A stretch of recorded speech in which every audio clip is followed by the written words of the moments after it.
So when I was little, my mom took me and my brother to the local pool. I was 12, he was 4. So while my mom and I sunbathed, he played in the kiddie pool. When all of a sudden he comes up to us and says, "Mommy, I gotta go pee-pee." And instead of taking him to the bathroom, my mom said, "Go pee-pee in the pool." Shame on you, Carolyn. We continued to lay out in the sun until all of a sudden we hear everyone scream. Oh my God, some kids peeing in the kiddie pool. Torian didn't understand, and he went over to the kiddie pool, pulled down his pants, and pee-peed like he was peeing in the toilet. But my mom is clever, and she pretended like she didn't know whose kid it was. You have to have this one person in your class, or you're just lucky to get into a nice class. That one person who just always wants to be right. When someone answers a question and they get it right, they say this: Yeah, I got that too. Really?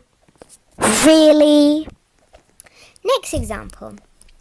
When they get it wrong and the teacher asks, "How did you go wrong? Where did you go wrong?" They explain and then they say this: "I was gonna do that." You weren't gonna do that, were you? Tell me that now. You weren't. Now stop trying to be the best in the class who gets everything right. Goodbye. I was in band at the time, and the classroom phone rang, and the teacher went and he answered the phone. He got really serious. He got this really concerned, shocked look on his face, and he hung it up and he turned to us and he said, "Everybody sit down, be quiet. The bell's going to ring in a couple minutes. You're going to stay seated." And then he went over to the doors and he locked them. First, some of us were like, well, is it a bomb threat? Because we used to get bomb threats all the time, but then we realized that doesn't make sense because when we get a bomb threat, they evacuate us. And then we're like, is there some type of killer in the school? Is there a weather alert? The teacher wouldn't answer any questions. He was told not to. And the bell rang. We all stayed seated and we sat there for a really, really long time. And then the next bell rang, which means a whole other class period had passed. And still he said, "Stay seated." And I can't tell you how long we were trapped in this room and nobody was telling us what was going on. One day, A couple days ago, I was on vacation at my cousin's house, and the last night that I was staying there, we went out to go get some pizza at this really good pizza place. And yeah, we all got pizza. It was really good. And then as we were finishing up, my little cousin decided to let one slide. She farted, and it was really, really loud. Everyone looked at me like I did it, and that was already embarrassing enough. And then she just decided to blame it on me. How nice of you. By the way, she's like 3 years old, and she's really smart for her age, so I know she did that just to embarrass me. But I'll get her back, don't you worry. So a couple days ago, I was on which happened to me years ago. I was in the mall with my mom. We were shopping for clothes. I was small, okay?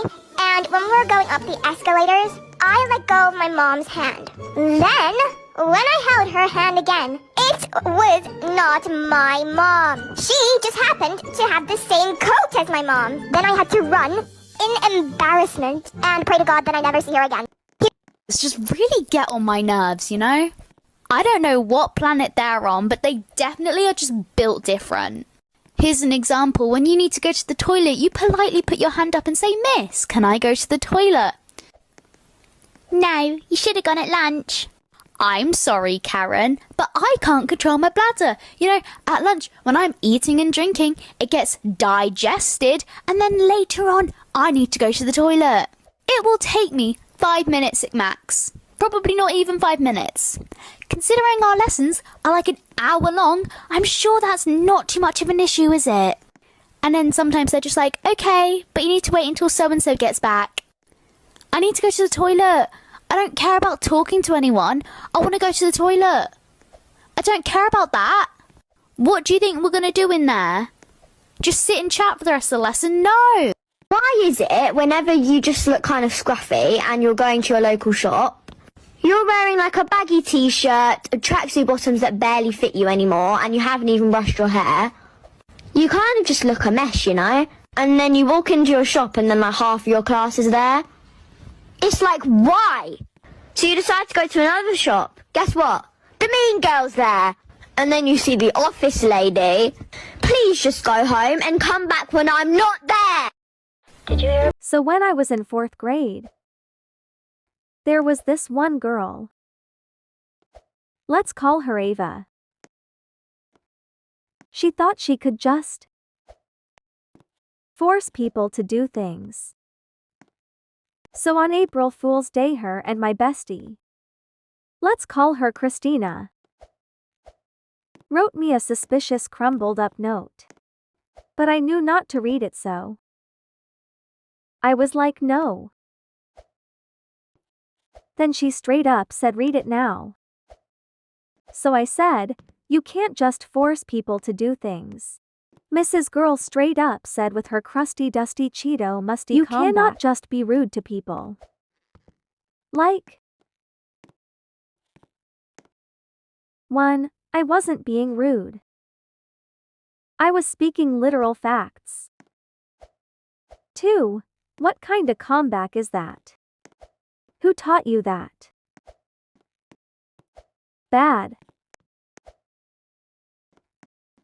Then Christina said to me, she wasn't forcing you.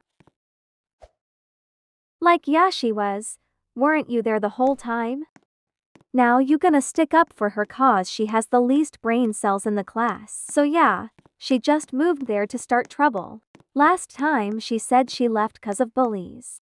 So now in 5th grade no one ever saw Christina again. I wonder why, Christina. I wonder why. You were the bully, not any of us.